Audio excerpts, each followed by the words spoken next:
Purchasing groceries is one of the most routine, regular, and systematic activities that people do across the globe every day.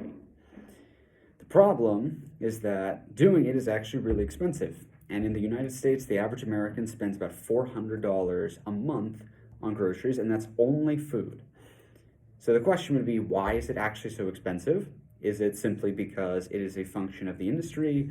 Is it just the most efficient way to do it?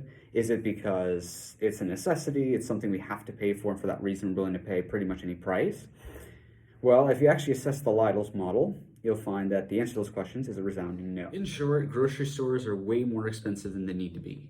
They emphasize certain price-driving elements such as extensive variety, quote-unquote customer experience, premium of imports, when in reality, what people really care about is being able to get the food that they need that is necessary to sustain themselves. So what Lidl's model has actually been able to do was that it solely focused on cost reduction practices. So firstly, what they try to do is have a limited variety.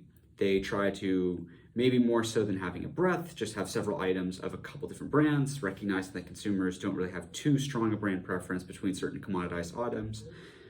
They also work with supply chain managers very closely to find the best cost-reducing practices, and in the process make sure that they're better able to coordinate their supply and demand matches so that they don't have to have certain buffers that would erode in their profit margins. And pretty much overall, they don't really focus on the appearance or aesthetic quality of their stores. They're considerably more focused on providing a sufficient selection that is at a highly competitive price, if not the most competitive price. And that's what actually makes the Lidl's model so good. It isn't the fact that they have cost reduction strategies, it isn't their bare bones interpretation of the grocery store industry, it isn't the fact that they find really innovative ways to actually cut costs in certain areas. It's actually a lot simpler than that. It's that they actually really understand their consumers. So it is a very simple principle in behavioral economics that when comparing to almost identical goods, the largest differentiating factor would be price.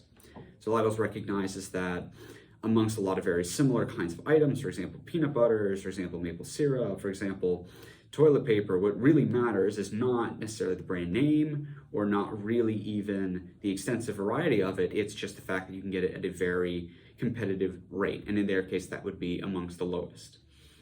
So overall, actually looking at the Lidl's model, if you want to replicate that across any different industry or any different kind of business, it's not going to be identifying areas where you can cut costs. It's not going to be exclusive to grocery stores. It's really just understanding what the consumer wants, understanding people's buying preferences, and being able to turn that into a strategy that allows you to actually service those needs.